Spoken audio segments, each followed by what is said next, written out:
Parliament అభ్యర్థిగా భారీ మెజార్టీతో గెలిచిన. ముందుగానే అనుకున్నాను ఆ వెంకటేశ్వర స్వామికి ఇచ్చి శుక్రవారం వస్త్రం చేయాలి అని.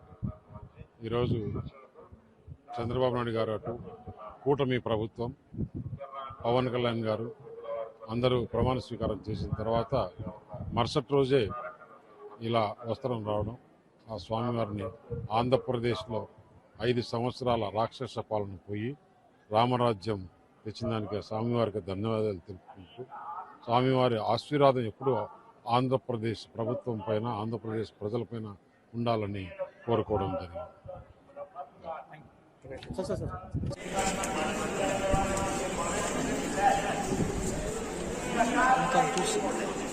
గేట్